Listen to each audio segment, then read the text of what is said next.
ಭಾರತ ಹಿಂದೂ ರಾಷ್ಟ್ರ ಅಂತ ಘೋಷಣೆ ಮಾಡಕ್ ಸಾಧ್ಯನೇ ಇಲ್ಲ. ಭಾರತ ಹಿಂದೂ ರಾಷ್ಟ್ರ ಅಂತ ಘೋಷಣೆ ಮಾಡಿದ್ರೆ ಮುಸ್ಲಿಮರನ್ನ ಎಲ್ಲಿ ಕಳಿಸ್ತೀರಿ ನೀವು? ಕ್ರಿಶ್ಚಿಯನ್ರನ್ನ ಎಲ್ಲಿ ಕಳಿಸ್ತೀರಿ? ಬುದ್ಧಿಸ್ಟ್ರನ್ನ ಎಲ್ಲಿ ಕಳಿಸ್ತೀರಿ? ಸಿಖ್ರನ್ನ ಎಲ್ಲಿ ಕಳಿಸ್ತೀರಿ ನೀವು? ಮತ್ತೆ ಇವರೆಲ್ಲ ಈ ದೇಶದಲ್ಲಿ ಜೀವನ ಮಾಡೋದು ಬೇಡವಾ? RSS ಕಟ್ಟಿದ್ದೆ ಕಾಂಗ್ರೆಸ್ನವರು. ಕಾಂಗ್ರೆಸ್ ಎತ್ತ ಮನೆನೇ ಬಿಜೆಪಿ, ಕಾಂಗ್ರೆಸ್ ಎತ್ತು ಮಗುನೇ ಬಿಜೆಪಿ.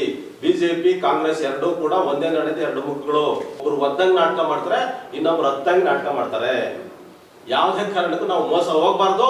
ನಮ್ಮ ಮುಂದಿನ ಪೀಳಿಗೆಗೆ ಒಂದು ಒಳ್ಳೆ ಭವಿಷ್ಯ ರೂಪಿಸಬೇಕಾದ್ರೆ ನಮಗೆ ಒಂದೇ ಆಧಾರ ಇರೋದು ಬಹುಜನ ಸಮಾಜ ಪಕ್ಷ. ಬಹುಜನ ಸಮಾಜ ಪಕ್ಷನ ಕಟ್ಟಿ ಬೆಳೆಸ್ಬೇಕಂತೇಳಿ ಆನೇಕಲ್ ಪಟ್ಟಣದಲ್ಲಿರುವ ಪ್ರವಾಸಿ ಮಂದಿರ ಆವರಣದಲ್ಲಿ ಬಿಎಸ್ಪಿ ಪಕ್ಷ ವತಿಯಿಂದ ಟಿಪ್ಪು ಸುಲ್ತಾನ್ ರವರ ಜನ್ಮ ದಿನಾಚರಣೆಯನ್ನು ಸಡಗರ ಸಂಭ್ರಮದಿಂದ ಆಚರಿಸಲಾಯಿತು.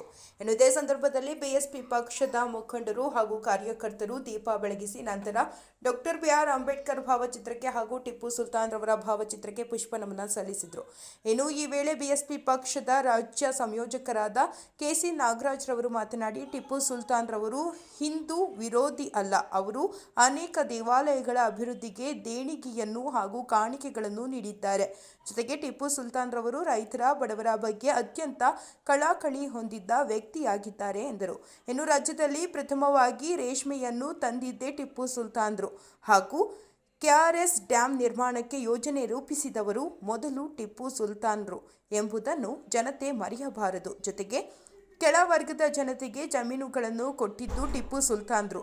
ಹಾಗೆಯೇ ಅನೇಕ ಮೌಢ್ಯಗಳಿಗೆ ತಿಲಾಂಜಲಿ ಇಟ್ಟವರು ಟಿಪ್ಪು ಸುಲ್ತಾನರಾಗಿದ್ದು, ಜೊತೆಗೆ ಈ ದೇಶದ ನಿಜವಾದ ದೇಶಪ್ರೇಮಿ, ಕನ್ನಡದ ಪ್ರೇಮಿಯೂ ಸಹ ಟಿಪ್ಪು ಸುಲ್ತಾನ್ರು ಆಗಿದ್ದಾರೆ ಎಂದು ಹೇಳಿದರು.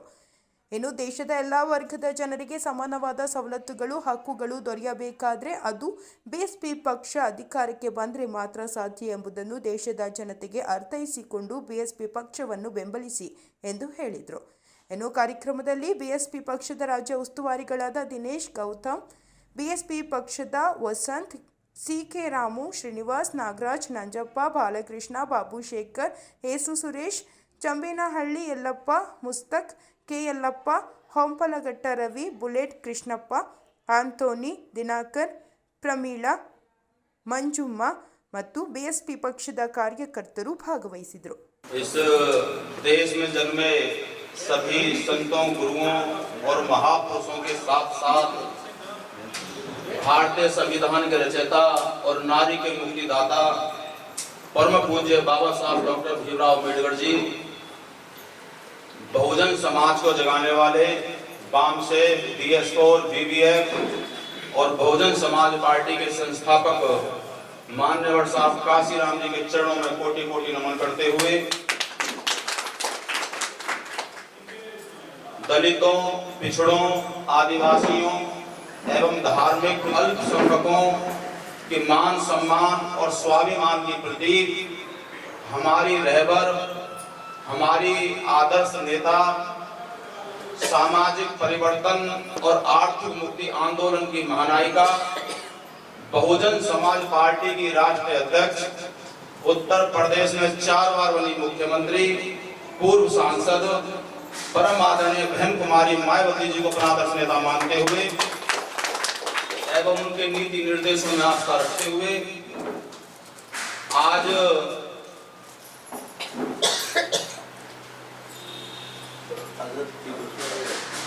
आज हजरत टीपू सुल्तान जी की जयंती पर हम सभी यहाँ उपस्थित हुए हैं।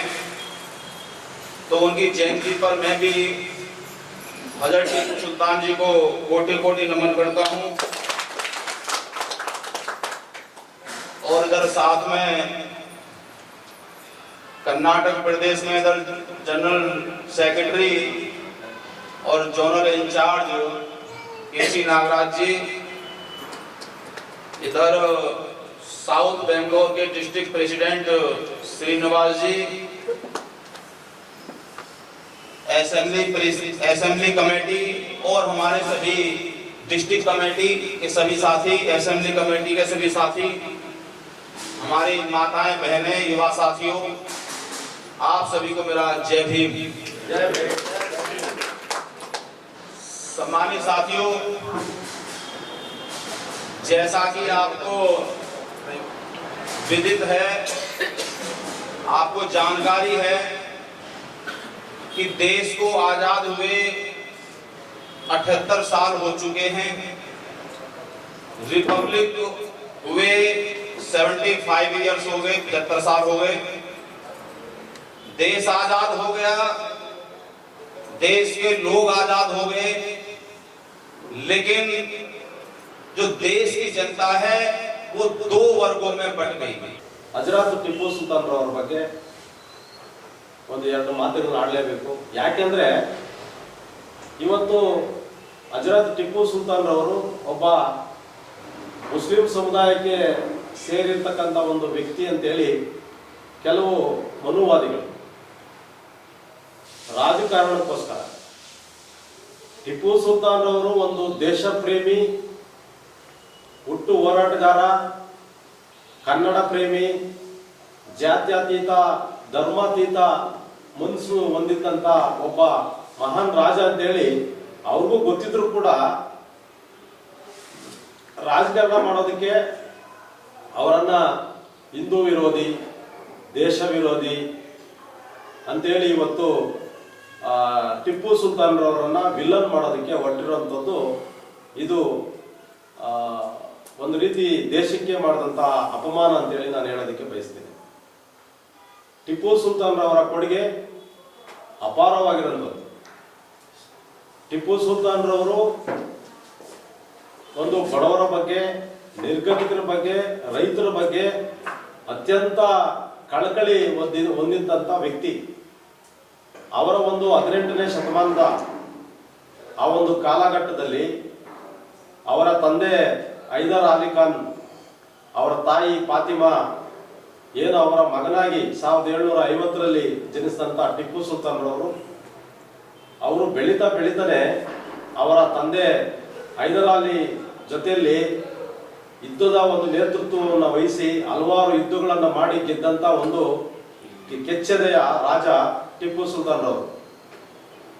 ಮತ್ತೆ ಅವರ ಜನಪರವಾದಂತ ಕಾರ್ಯಗಳನ್ನ ಕೆಲವು ಹೇಳೋದಾದ್ರೆ, ಏನು ಈ ದೇಶಕ್ಕೆ ರೇಷ್ಮೆಯನ್ನ ತಂದಿದ್ದೆ ಟಿಪ್ಪು ಸುಲ್ತಾನ್ ರವರು. ಇವತ್ತು ಏನು ನಮ್ಮ KRS ಡ್ಯಾಮ್ ಅಂತ ಏನು ಹೇಳ್ತೀರಿ, ಈ KRS ಡ್ಯಾಮ್ ಇಂದ ಇವತ್ತು ಸಾವಿರಾರು ಜನ ರೈತರು ಜೀವನ ಮಾಡ್ತಾ ಇದ್ದಾರೆ, ಅನ್ನ ತಿಂತಾ ಇದ್ದಾರೆ ಅಂತಂದ್ರೆ ಅದಕ್ಕೆ ಕಾರಣ ಟಿಪ್ಪು ಸುಲ್ತಾನ್ ರವರು. ಅವರ ಆಡಳಿತದಲ್ಲೇನೆ ಆ ಒಂದು KRS ಡ್ಯಾಮ್ಗೆ ಅವರು ಒಂದು ಪ್ಲಾನ್ ಅನ್ನ ಮಾಡಿರ್ತಾರೆ. ಇಲ್ಲಿ ಡ್ಯಾಮ್ ಕಟ್ಟಿದ್ರೆ ರೈತರಿಗೆ ಅನುಕೂಲ ಆಗುತ್ತೆ ಅಂತೇಳಿ ಒಂದು ಯೋಜನೆಯನ್ನ ರೂಪಿಸಿರ್ತಾರೆ. ಅಷ್ಟೇ ಅಲ್ಲದೇನೆ ಈ ದೇಶದಲ್ಲಿ ಸಾವಿರಾರು ವರ್ಷಗಳ ಕಾಲ ಭೂಮಿ ಇಲ್ದೇನೆ, ಬಟ್ಟೆ ಇಲ್ಲದೆ, ವಿದ್ಯೆ ಇಲ್ಲದೆ, ಉದ್ಯೋಗ ಇಲ್ಲದೆ, ಪ್ರಾಣಿಗಳಿಗಿಂತ ಕೀಳಾಗಿ ಬದುಕ್ತಾ ಇದ್ದಂತ ಒಂದು ಅಸ್ಪೃಶ್ಯ ಸಮುದಾಯಕ್ಕೆ ತೋಟಿ ಇನಾಮತಿ, ನೀರ್ಗಂಟಿ ಇನಾಮತಿ, ಈ ಟೆನೆನ್ಸಿ ಆಕ್ಟ್ ಅನ್ನ ಜಾರಿಗೊಳಿಸಿ ಈ ಸಮುದಾಯಗಳಿಗೆ ಭೂಮಿ ಕೊಟ್ಟಂತ ಮೊದಲನೇ ರಾಜ ಟಿಪ್ಪು ಸುಲ್ತಾನ್ ಅವರು. ಇವತ್ತು ನೀರ್ಗಂಟಿ ಇನಾಮತಿ, ತೋಟಿ ಇನಾಮತಿ, ನ್ಯಾಯಮಾನ್ಯಗಳು ಏನಾದ್ರು ಇವತ್ತು ಅದರಿಂದ ಒಂದಷ್ಟು ಜನ ಜೀವನ ಮಾಡ್ತಾ ಇದ್ದಾರೆ ಅಂದ್ರೆ ಅದಕ್ಕೆ ಕಾರಣ ಮಾನ್ಯ ಹಜರತ್ ಟಿಪ್ಪು ಸುಲ್ತಾನ್ ಅವರು. ಅಷ್ಟೇ ಅಲ್ಲದೇನೆ ಕೇರಳದಲ್ಲಿ ಏನು ಮಲ ತೆರಿಗೆ ಏನು ವಹಿಸಿದ್ರು ಆ ಒಂದು ಪ್ರಾಂತ್ಯದಲ್ಲಿ, ಅಂದ್ರೆ ಹೆಣ್ಣು ಮಕ್ಕಳು ಬಟ್ಟೆ ಹಾಕೊಳ್ಬೇಕಾದ್ರೆ, ತನ್ನ ಮೈ ಮೇಲೆ ಬಟ್ಟೆ ಹಾಕೊಳ್ಬೇಕಾದ್ರೆ ಅವರು ತೆರಿಗೆಯನ್ನ ವಿಧಿಸಬೇಕಾಗಿತ್ತು, ಟ್ಯಾಕ್ಸ್ ಕಟ್ಟಬೇಕಾಗಿತ್ತು. ಅಂತ ಒಂದು ಅನಾಗರಿಕತೆ ಕಾಯ್ದೆಯನ್ನ, ಅನಾಗರಿಕತೆಯ ಒಂದು ಆಚರಣೆಯನ್ನ ಮೊದಲನೇದಾಗಿ ಆ ರಾಜ್ಯವನ್ನ ಗೆದ್ದು ನಿಷೇಧ ಮಾಡಿದಂತ ಒಬ್ಬ ಮಹಿಳಾವಾದಿ ಹಜರತ್ ಟಿಪ್ಪು ಸುಲ್ತಾನ್ ಅವರು. ಇವತ್ತು ಹಿಂದೂ ವಿರೋಧಿಗಳಂತೇಳಿ ಏನು ಮನುವಾದಿಗಳು ಅವ್ರನ್ನ ಬಿಂಬಿಸಕ್ ಹೊರಟಿದ್ದಾರೆ, ಅವರು ಹಿಂದೂ ವಿರೋಧಿಗಳಲ್ಲ, ಅವರು ಯಾವುದೇ ಜಾತಿ, ಯಾವುದೇ ಧರ್ಮದ ವಿರೋಧಿ ಅಲ್ಲ, ಅವರು ನಿಜವಾದ ದೇಶ ಪ್ರೇಮಿ, ಕನ್ನಡ ಪ್ರೇಮಿ ಅಂತ ಹೇಳೋದಿಕ್ಕೆ ಬಹಳಷ್ಟು ಉದಾಹರಣೆಗಳು ಕೊಡಬಹುದು. ಅವರು ಏನು ಶ್ರೀರಂಗಪಟ್ಟಣದ ಏನು ದೇವಸ್ಥಾನದ ಮೇಲೆ ಏನು ದಾಳಿ ನಡೆದಂತ ಸಂದರ್ಭದಲ್ಲಿ, ಆ ದೇವಸ್ಥಾನವನ್ನ ದಾಳಿ ಮಾಡಿ ಧ್ವಂಸಗೊಳಿಸಿದಂತ ಸಂದರ್ಭದಲ್ಲಿ ಆ ದೇವಸ್ಥಾನನ ಸರಿ ಮಾಡೋದಕ್ಕೆ, ರಿಪೇರಿ ಮಾಡೋದಕ್ಕೆ ಇವರು ದೇಣಿಗೆ ಕೊಟ್ಟಿರುವಂತ ದಾಖಲೆ ಇತಿಹಾಸದಲ್ಲಿದೆ. ನಂಜುಂಡ ಸ್ವಾಮಿ ಏನು ನಂಜನಗೂಡಿನ ನಂಜುಂಡ ಸ್ವಾಮಿ ಆ ಒಂದು ದೇವಸ್ಥಾನ ಅಭಿವೃದ್ಧಿಗೆ ದೇಣಿಗೆ ಕೊಟ್ಟಿರತಕ್ಕಂತ ಏನು ಉದಾಹರಣೆ ಇದೆ. ಅಷ್ಟೇ ಅಲ್ಲದೇನೆ ಇಲ್ಲೇ ನಮ್ಮ ಉಸ್ಕೂರು ಮದ್ದೂರಾಮನ್ಗೆ ಕಿರೀಟ ಕೊಟ್ಟಿರ್ತಕ್ಕಂಥ ಇತಿಹಾಸ ಇದೆ. ಟಿಪ್ಪು ಸುಲ್ತಾನ್ ರವರು ಹಿಂದೂ ವಿರೋಧಿ ಆಗಿದ್ರೆ ಹಿಂದೂ ದೇವಸ್ಥಾನಗಳಿಗೆ ಯಾಕೆ ಅಷ್ಟೊಂದು ಅವರು ಒತ್ತು ಕೊಡ್ತಾ ಇದ್ರು, ಅಷ್ಟೊಂದು ಇಷ್ಟ ಪಡ್ತಾ ಇದ್ರು? ಆಮೇಲೆ ಇನ್ನೊಂದು ಬಹಳ ಮುಖ್ಯವಾಗಿ ಅವರು ಹಿಂದೂ ವಿರೋಧಿ ಅನ್ನುವಂಥದ್ದೇ ಸತ್ಯ ಆಗಿದ್ರೆ ಅವರ ಸೈನ್ಯದಲ್ಲಿ ಸೇನಾಧಿಪತಿಯಾಗಿ ಏನು ಅವ್ರ ಪಕ್ಕದಲ್ಲಿದ್ದಂತ ಇವರು ಬ್ರಾಹ್ಮಣ ಸಮುದಾಯಕ್ಕೆ ಸೇರಿದಂತ ಪೂರ್ಣಯ್ಯ ಅವರು ದಿವಾನರಾಗಿ ಇಟ್ಕೊಂತ ಇರಲಿಲ್ಲ. ಅವರು ದಿವಾನ ಪೂರ್ಣಯ್ಯನವ್ರನ್ನ, ಒಬ್ಬ ಬ್ರಾಹ್ಮಣ ಸಮುದಾಯಕ್ಕೆ ಸೇರಿದಂತ ದಿವಾನ್ ಪೂರ್ಣಯ್ಯನವ್ರನ್ನ ಅವರ ಆಸ್ಥಾನದಲ್ಲಿ ಇಟ್ಕೊಂತ ಇರಲಿಲ್ಲ. ಅವರ ಸೈನ್ಯದಲ್ಲಿ ಬಹಳಷ್ಟು ಜನ ಹಿಂದೂಗಳಿದ್ರು, ಬಹಳಷ್ಟು ಜನ ಹಿಂದೂಗಳಿಗೆ ಅವರು ಅವಕಾಶ ಕೊಟ್ಟಿದ್ರು. ಅವರು ಹಿಂದೂ ವಿರೋಧಿ ಅನ್ನೋಂಥದ್ದೇ ಸತ್ಯ ಆಗಿದ್ರೆ ಯಾಕೆ ಹಿಂದೂಗಳನ್ನ ಪಕ್ಕದಲ್ಲಿ ಇಟ್ಕೊಳ್ತಾ ಇದ್ರು? ಎಲ್ಲ ಮುಸಲ್ಮಾನರು ಇಟ್ಕೊಳ್ಳೋರು, ಮುಸಲ್ಮಾನರಿಗೆ ಅನುಕೂಲ ಮಾಡೋರು, ಮುಸಲ್ಮಾನರಿಗೋಸ್ಕರ ಅವರು ಯೋಜನೆಗಳು ರೂಪಿಸೋರು. ಆದ್ರೆ ಇವತ್ತು ಟಿಪ್ಪು ಸುಲ್ತಾನ್ ರವರನ್ನ ಒಬ್ಬ ಹಿಂದೂ ವಿರೋಧಿ, ದೇಶ ವಿರೋಧಿ ಅಂತೇಳಿ ಹೇಳಕ್ ಹೊಟ್ಟಿರ್ತಕ್ಕಂಥ ಈ ಮತೀಯವಾದಿಗಳು ಇವರು ನಿಜವಾದಂತ ಮತೀಯವಾದಿಗಳು, ನಿಜವಾದ ದೇಶದ್ರೋಹಿಗಳು ಇವರು. ಯಾಕೆ ಹೇಳ್ತೀನಿ ಅಂದ್ರೆ ಈ ಮಾತು, ಈ ದೇಶ ಭಾರತ ದೇಶ ಒಂದು ಧರ್ಮದ ಆಧಾರದ ಮೇಲೆ ದೇಶ ಕಟ್ಟೋದಕ್ಕಾಗಲ್ಲ, ಒಂದು ಜಾತಿಯ ಆಧಾರದ ಮೇಲೆ ದೇಶ ಕಟ್ಟಕ್ಕಾಗೋದಿಲ್ಲ. ಈ ಭಾರತ ದೇಶ ಒಂದೇ ಧರ್ಮ ಅಲ್ಲ, ಒಂದೇ ಜಾತಿ ಅಲ್ಲ, ಒಂದೇ ಸಂಪ್ರದಾಯ ಆಚಾರ ವಿಚಾರಗಳನ್ನ ತುಂಬಿರ್ತಕ್ಕಂಥ ದೇಶ ಅಲ್ಲ. ಭಾರತ ದೇಶ ಅಂದ್ರೆ ವಿವಿಧತೆಯಲ್ಲಿ ಏಕತೆ, 16 ಧರ್ಮಗಳು, ಸಾವಿರಾರು ಜಾತಿಗಳು, ಸಾವಿರಾರು ಆಚಾರ ವಿಚಾರಗಳು ತುಂಬಿರ್ತಕ್ಕಂಥ ಭಾರತ, ವಿವಿಧತೆಯಲ್ಲಿ ಏಕತೆಯನ್ನ ತುಂಬಿರ್ತಕ್ಕಂಥ ಭಾರತ. ಇದು ಜಾತ್ಯತೀತ ರಾಷ್ಟ್ರವಾಗಬೇಕು, ಧರ್ಮಾತೀತ ರಾಷ್ಟ್ರ ಆಗಬೇಕು. ಈ ಭಾರತ ಬೆಳಿಬೇಕು, ವಿಶ್ವದಲ್ಲಿ ಭಾರತ ವಿಶ್ವ ಗುರುವಾಗಿ ನಿಲ್ಬೇಕಾದ್ರೆ ಧರ್ಮದ ಆಧಾರದ ಮೇಲೆ, ಜಾತಿಯ ಆಧಾರದ ಮೇಲೆ ಅಳತೆ ಮಾಡಿ ದೇಶ ಕಟ್ಟೋದಕ್ಕೆ ಸಾಧ್ಯ ಇಲ್ಲ. ಈ ಭಾರತ ಹಿಂದೂ ರಾಷ್ಟ್ರ ಅಂತ ಮಾಡೋದಕ್ಕೆ ಘೋಷಣೆ ಮಾಡಕ್ ಸಾಧ್ಯನೇ ಇಲ್ಲ. ಭಾರತ ಹಿಂದೂ ರಾಷ್ಟ್ರ ಅಂತ ಘೋಷಣೆ ಮಾಡಿದ್ರೆ ಮುಸ್ಲಿಮರನ್ನ ಎಲ್ಲಿ ಕಳಿಸ್ತೀರಿ ನೀವು? ಕ್ರಿಶ್ಚಿಯನ್ರನ್ನ ಎಲ್ಲಿ ಕಳಿಸ್ತೀರಿ? ಬುದ್ಧಿಸ್ಟ್ನೆಲ್ಲಿ ಕಳಿಸ್ತೀರಿ? ಸಿಖ್ರನ್ನೆಲ್ಲಿ ಕಳಿಸ್ತೀರಿ ನೀವು? ಮತ್ತೆ ಇವರೆಲ್ಲ ಈ ದೇಶದಲ್ಲಿ ಜೀವನ ಮಾಡೋದು ಬೇಡವಾ?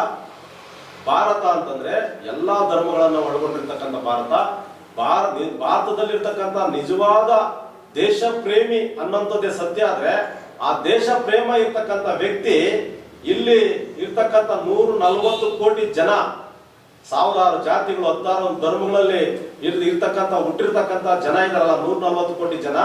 ಈ 140 ಕೋಟಿ ಜನರನ್ನ ಇಷ್ಟಪಡುವವನು, ಈ 140 ಕೋಟಿ ಜನರ ಬಗ್ಗೆ ಯೋಚನೆ ಮಾಡುವವನು ನಿಜವಾದ ದೇಶ ಪ್ರೇಮ.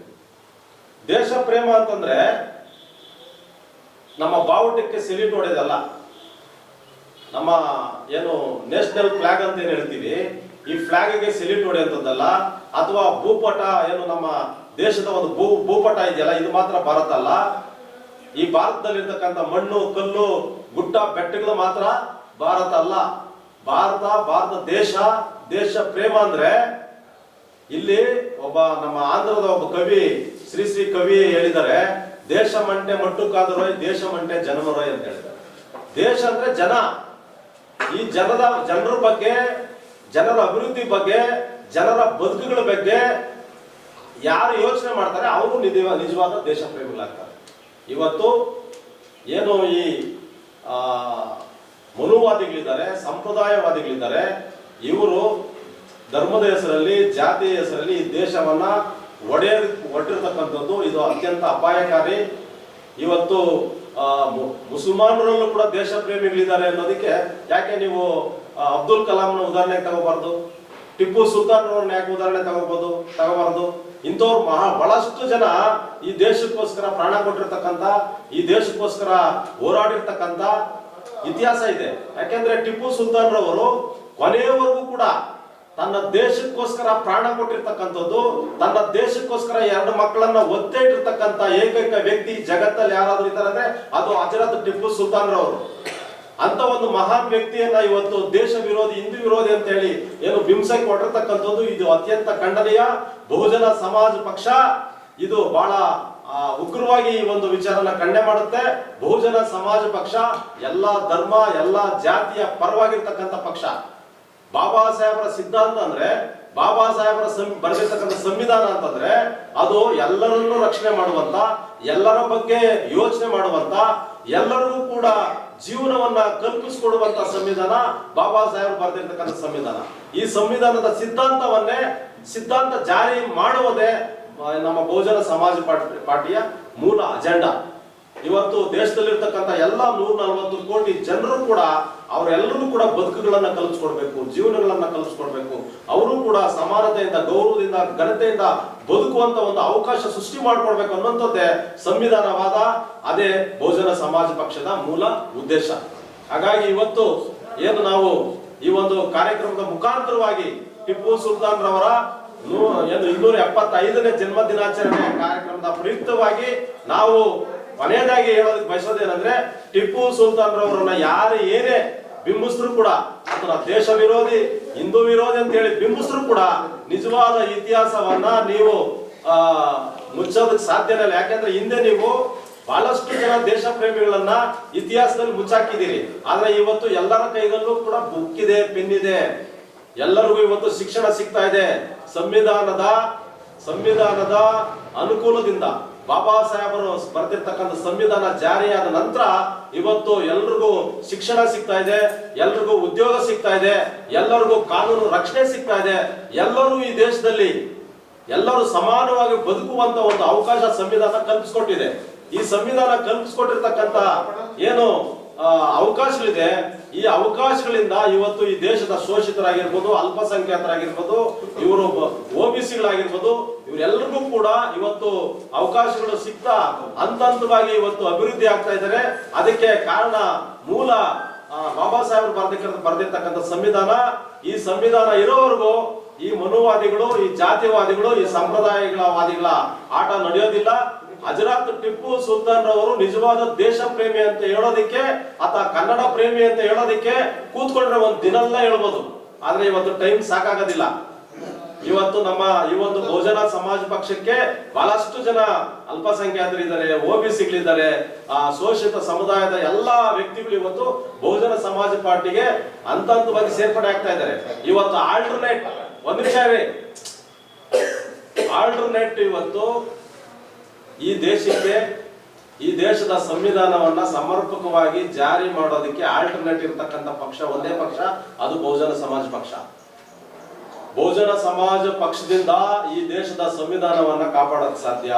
ಕಾಂಗ್ರೆಸ್ ಇಂದನೂ ಸಾಧ್ಯ ಇಲ್ಲ, ಏನು ಬಿಜೆಪಿ ಇಂದನೂ ಸಾಧ್ಯ ಇಲ್ಲ. ಕಾಂಗ್ರೆಸ್ ಬಿಜೆಪಿ ಎರಡೂ ಪಕ್ಷಗಳು ಒಂದೇ ನಡೆದ ಎರಡು ಮುಖಗಳಂತ ಮಾನ್ಯವರು ದಾದಾ ಸಾಹೇಬ್ ಕಾಂಚೀರಾಮ್ ಸಾಹೇಬ್ ಹೇಳಿದ್ದಾರೆ. ನಾವು ಕೊನೆಯದಾಗಿ ಹೇಳೋದ್ ಬಯಸೋದು ಏನಂತಂದ್ರೆ, ನಾವು ಬಿಜೆಪಿನ ನಮ್ಮ ಏನು ಕೆಲವರೆಲ್ಲ ನಮ್ಮ ಮುಸ್ಲಿಂ ಬಾಂಧವರಾಗಿರ್ಬೋದು, ಕ್ರಿಶ್ಚಿಯನ್ ಬಾಂಧವರಾಗಿರ್ಬೋದು, ಇವರೆಲ್ಲರೂ ಕೂಡ ಬಿಜೆಪಿಯನ್ನ ಸೋಲಿಸೋದಕ್ಕೆ ಕಾಂಗ್ರೆಸ್ ಅನ್ನ ಆಯ್ಕೆ ಮಾಡ್ಕೊಳ್ತಾ ಇದ್ದಾರೆ.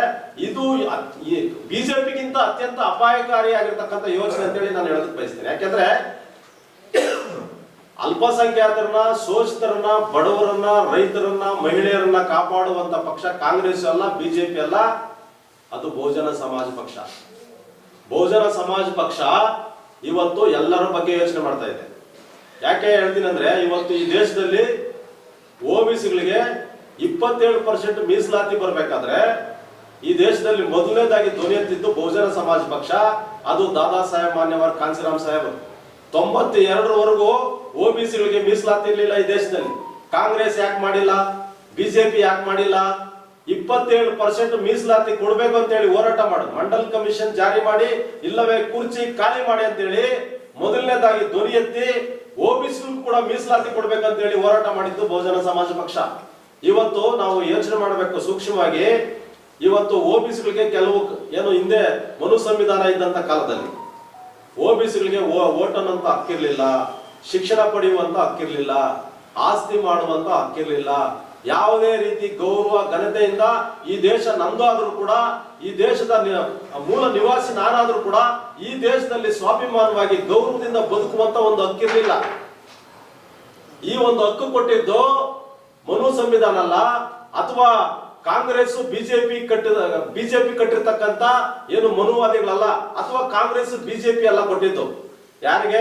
ಈ ದೇಶದ ಮೂಲ ನಿವಾಸಿಗಳಾಗಿರ್ತಕ್ಕಂಥ SC ST OBC ಧಾರ್ಮಿಕ ಅಲ್ಪಸಂಖ್ಯಾತರಿಗೆ ಇವತ್ತು ವೋಟ್ ಬಂದಿದೆ, ಶಿಕ್ಷಣ ಬಂದಿದೆ, ಉದ್ಯೋಗ ಬಂದಿದೆ, ಭೂಮಿ ಹಕ್ಕು ಬಂದಿದೆ, ಕಾನೂನು ರಕ್ಷಣೆ ಬಂದಿದೆ ಅಂದ್ರೆ ಅದಕ್ಕೆ ಡಾಕ್ಟರ್ BR ಅಂಬೇಡ್ಕರ್ ಅವರು ಬರೆದಿರ್ತಕ್ಕಂಥ ಸಂವಿಧಾನ, ಒಬ್ಬ ಅಸ್ಪೃಶ್ಯ ಸಮುದಾಯದ ವ್ಯಕ್ತಿ ಬರೆದಿರ್ತಕ್ಕಂಥ ಸಂವಿಧಾನದಿಂದ ಈ ದೇಶದ ಮೂಲ ನಿವಾಸಿಗಳಿಗೆ ಎಲ್ಲ ಹಕ್ಕುಗಳು ಬಂದಿದೆ. ಈ ಕಾಂಗ್ರೆಸ್ ಬಿಜೆಪಿ ಏನು ಮನು ಸಂವಿಧಾನ ಒಪ್ಕೊಂಡಿರ್ತಕ್ಕಂಥ ಈ ಒಂದು ಅಜೆಂಡಾ ಏನಿದೆ, ಈ ಒಂದು ಏನು ಯಥಾಸ್ಥಿತಿವಾದ ಇದೆ, ಆ ಒಂದು ಯಥಾಸ್ಥಿತಿವಾದದಿಂದ ಈ ದೇಶದ ಮೂಲ ನಿವಾಸಿಗಳಿಗೆ ರಕ್ಷಣೆ ಇಲ್ಲ. ಅವರ ಬದುಕುಗಳು ಯಾವುದೇ ರೀತಿ ಬದಲಾವಣೆ ಆಗಲ್ಲ. ಇವತ್ತಿಗೂ ಕೂಡ ಈ ದೇಶದಲ್ಲಿ 70% ಬಡತನ ಇದೆ, ಇವತ್ತಿಗೂ ಕೂಡ ನಿರುದ್ಯೋಗ ಸಮಸ್ಯೆ ಇದೆ, ಇವತ್ತಿಗೂ ಕೂಡ ಭ್ರಷ್ಟಾಚಾರ ಇದೆ ಅಂದ್ರೆ ಅದಕ್ಕೆ ಕಾರಣ ಕಾಂಗ್ರೆಸ್ ಬಿಜೆಪಿ. ಬಾಬಾ ಸಾಹೇಬರು ಸಂವಿಧಾನ ಬರೆದಂತ ಸಂದರ್ಭದಲ್ಲಿ ನಾನು ಬರೆದಿರ್ತಕ್ಕಂಥ ಸಂವಿಧಾನವನ್ನ ಯಥಾವತ್ತಾಗಿ ಜಾರಿ ಮಾಡಿದ್ದೆ ಆದ್ರೆ ಈ ದೇಶದಲ್ಲಿ 20 ವರ್ಷ ಸಾಕು ಈ ದೇಶದಲ್ಲಿರ್ತಕ್ಕಂಥ ಬಡತನ, ನಿರುದ್ಯೋಗ, ಅಸಮಾನತೆಯನ್ನು ತೊಲಗಿಸೋದಕ್ಕೆ ಅಂತೇಳಿ ಬಾಬಾ ಸಾಹೇಬರು ಹೇಳಿದ್ದಾರೆ. ಆದ್ರೆ ನಾವು ವೋಟ್ ಹಾಕಿ ಗೆಲ್ಲಿಸಿ ಅಧಿಕಾರಕ್ಕೆ ತಂದಂತ ಕಾಂಗ್ರೆಸ್ ಬಿಜೆಪಿ ಎರಡೂ ಪಕ್ಷಗಳು ಕೂಡ ಈ ಸಂವಿಧಾನ ವಿರೋಧಿಗಳಿದ್ದಾರೆ. ಈ ಸಂವಿಧಾನವನ್ನ ಯಾವುದೇ ಕಾರಣಕ್ಕೂ ಯಥಾವತ್ತಾಗಿ ಜಾರಿ ಮಾಡೋದಿಲ್ಲ, ಅವ್ರ ಅನುಕೂಲಕ್ಕೆ ಬದಲಾವಣೆ ಮಾಡ್ಕೊಳ್ತಾ ಇದ್ದಾರೆ. ಆದ್ರೆ ನಾವು ಏನು ಈ ದೇಶದ ಮೂಲ ನಿವಾಸಿಗಳಾಗಿರ್ತಕ್ಕಂಥ SC ST OBC ಧಾರ್ಮಿಕ ಅಲ್ಪಸಂಖ್ಯಾತರು ನಾವು ಜಾಗೃತರಾಗಬೇಕು, ನಾವು ಬದಲಾವಣೆ ಆಗ್ಬೇಕು. ನಮ್ಮನ್ನ ಕಾಪಾಡೋದು ಬಿಜೆಪಿ ಕಾಂಗ್ರೆಸ್ ಅಲ್ಲ, ನಮ್ಮನ್ನ ಕಾಪಾಡೋದು ಬಹುಜನ ಸಮಾಜ ಪಕ್ಷ, ಅದು ಅಕ್ಕ ಮಾಯಾವತಿಯವರು, ಅದು ಬಾಬಾ ಸಾಹೇಬರ ಸಿದ್ಧಾಂತದಲ್ಲಿ ಬೆಳೀತಾ ಇರ್ತಕ್ಕಂಥ BSP ಪಾರ್ಟಿ ಅಂತೇಳಿ ನಾವೆಲ್ಲರೂ ಕೂಡ ಯೋಚನೆ ಮಾಡಬೇಕು. ಇವತ್ತು ಯಾವುದೇ ಒಬ್ಬ ಅಲ್ಪಸಂಖ್ಯಾತರ ಮೇಲೆ ದೌರ್ಜನ್ಯ, ದಬ್ಬಾಳಿಕೆ, ಕೊಲೆ, ಸುಲಿಗೆ ಆದಂತ ಸಂದರ್ಭದಲ್ಲಿ ಮೊದಲನೇದಾಗಿ ಧ್ವನಿ ಎತ್ತಿ ಬೀದಿಗೆ ಬರೋದು ಇದೇ ಬಹುಜನ ಸಮಾಜ ಪಕ್ಷದ ಲೀಡರ್ಗಳು. ಇಕ್ಲಾಕ್ ಅವರನ್ನ ದನದ ಮಾಂಸ ತಿಂದ್ರು ಅಂತೇಳಿ ಕಲ್ಲಲ್ಲಿ ಹೊಡೆದು ಕೊಂದಾಕಿದ್ರು. ಯಾವುದೇ ಬಿಜೆಪಿ ಕಾಂಗ್ರೆಸ್ ನ ಲೀಡರ್ಗಳು, ಆ ಒಂದು ಮುಖಂಡರುಗಳು ಬೀದಿಗೆ ಬಂದು ಆ ಒಂದು ಅನ್ಯಾಯವನ್ನ ಖಂಡಿಸಿಲ್ಲ. ಖಂಡಿಸಿದ್ದು ಬಹುಜನ ಸಮಾಜ ಪಕ್ಷ, ಖಂಡಿಸಿದ್ದು ಅಂಬೇಡ್ಕರ್ ವಾದಿಗಳು. ಇವತ್ತು ಕೂಡ ಕ್ರಿಶ್ಚಿಯನ್ರನ್ನ, ಮುಸ್ಲಿಮರನ್ನ, OBCಗಳನ್ನ, ಈ ದಲಿತರನ್ನ ಕಾಪಾಡುವಂತ ಪಕ್ಷ ಬಹುಜನ ಸಮಾಜ ಪಕ್ಷ ಒಂದೇ ಇರುವಂತದ್ದು. ನಾವೆಲ್ಲರೂ ಕೂಡ ಬಹುಜನ ಸಮಾಜ ಪಕ್ಷವನ್ನ ಕಟ್ಟಿ ಬೆಳೆಸಿ ಅಧಿಕಾರಕ್ಕೆ ತರುವಂತ ಅನಿವಾರ್ಯ ಇವತ್ತಿದೆ. ಯಾಕೆಂದ್ರೆ ಮೊನ್ನೆ ತಾನೇ ಏನು ಗವಾಯಿಯವರ ಮೇಲೆ ಶೂ ಎಸೆದಂತ ಸಂದರ್ಭದಲ್ಲಿ ಈ ದೇಶದ ದೇಶ ಪ್ರೇಮಿಗಳಂತ ಬೊಬ್ಬೆ ಹೊಡಿತಾ ಇರ್ತಕ್ಕಂಥ ಕಾಂಗ್ರೆಸ್ ಬಿಜೆಪಿ ಯಾರು ಕೂಡ ಇದನ್ನ ಖಂಡಿಸಿಲ್ಲ. ಇದನ್ನ ದೇಶದ ಉದ್ದಗಲಕ್ಕೂ ಖಂಡಿಸಿದ್ದು ಸಂವಿಧಾನವಾದಿಗಳು, ಅಂಬೇಡ್ಕರ್ ವಾದಿಗಳು. ಯಾಕೆ ಇವ್ರಿಗೆ ಒಬ್ಬ ಉಚ್ಚ ನ್ಯಾಯಾಲಯ, ಒಬ್ಬ ಸುಪ್ರೀಂ ಕೋರ್ಟ್ ಜಡ್ಜ್ ಮೇಲೆ ಶೂ ಎಸಿದ್ದಾರೆ ಅಂತಂದ್ರೆ ಅದನ್ನ ಖಂಡನೆ ಮಾಡುವಂತ ಜವಾಬ್ದಾರಿ ಈ ಪಕ್ಷಗಳಿಗಿಲ್ವಾ? ಒಂದು ಸಾಮಾಜಿಕ ಕ್ಷೇತ್ರದಲ್ಲಿ ಇರ್ತಕ್ಕಂಥ ಲೀಡರ್ಗಳಿಗೆ ಖಂಡನೆ ಮಾಡುವಂತ ಒಂದು ಜವಾಬ್ದಾರಿ ಇಲ್ವಾ? ಇವ್ರು ಯಾರು ಕೂಡ ಖಂಡನೆ ಮಾಡಿಲ್ಲ. ಯಾಕಂದ್ರೆ ಇವರು ಸಂವಿಧಾನನ ಒಪ್ಕೊಳ್ಳಲ್ಲ. RSS ಕಟ್ಟಿದ್ದೆ ಕಾಂಗ್ರೆಸ್ನವರು. ಕಾಂಗ್ರೆಸ್ ಎತ್ತ ಮನೆನೇ ಬಿಜೆಪಿ, ಕಾಂಗ್ರೆಸ್ ಎತ್ತು ಮಗುನೇ ಬಿಜೆಪಿ ಕಾಂಗ್ರೆಸ್ ಎರಡೂ ಕೂಡ ಒಂದೇ ನಡೆದ ಎರಡು ಮುಖಗಳು. ಒಬ್ರು ಒದ್ದಂಗ್ ನಾಟಕ ಮಾಡ್ತಾರೆ, ಇನ್ನೊಬ್ರು ಹತ್ತಂಗ್ ನಾಟಕ ಮಾಡ್ತಾರೆ. ಯಾವುದೇ ಕಾರಣಕ್ಕೂ ನಾವು ಮೋಸ ಹೋಗ್ಬಾರ್ದು. ನಮ್ಮ ಮುಂದಿನ ಪೀಳಿಗೆಗೆ ಒಂದು ಒಳ್ಳೆ ಭವಿಷ್ಯ ರೂಪಿಸ್ಬೇಕಾದ್ರೆ ನಮಗೆ ಒಂದೇ ಆಧಾರ ಇರೋದು ಬಹುಜನ ಸಮಾಜ ಪಕ್ಷನ ಕಟ್ಟಿ ಬೆಳೆಸ್ಬೇಕಂತೇಳಿ ಈ ಮುಖಾಂತರ ನಾನು ಹೇಳೋದಕ್ಕೆ ಬಯಸ್ತೇನೆ. ಎಲ್ರಿಗೂ ನಮಸ್ಕಾರ. ಹಜರತ್ ಟಿಪ್ಪು ಸುಲ್ತಾನ್ ಸಾಹೇಬರ ಜನ್ಮದಿನ ಮಾಡೋದಕ್ಕೆ ತೀರ್ಮಾನಿಸಿ ಆನೇಕಲ್ ಟೌನ್ ಹೈವೇಯಲ್ಲಿ ಇವತ್ತು ಜನ್ಮದಿನದ ಒಂದು ಸಭೆ ಮತ್ತು ಪ್ರೆಸ್ ಮೀಟಿಂಗ್ ಕರೆದಿದ್ದಕ್ಕೆ ತಾಲೂಕು ಕಮಿಟಿ, ಜಿಲ್ಲಾ ಕಮಿಟಿ, ನಮ್ಮ ರಾಜ್ಯ ಸಮಿತಿಗೆ ನಾನು ಭೀಮಸ್ವಾಗತವನ್ನು ಮಾಡ್ತೇನೆ. ನಮ್ಮ ನಾಗರಾಜ್ ಸಾಹೇಬರು ಸಲ್ಲ ಚೆನ್ನಾಗಿ ವಿವರವಾಗಿ ಹೇಳಿದ್ದಾರೆ.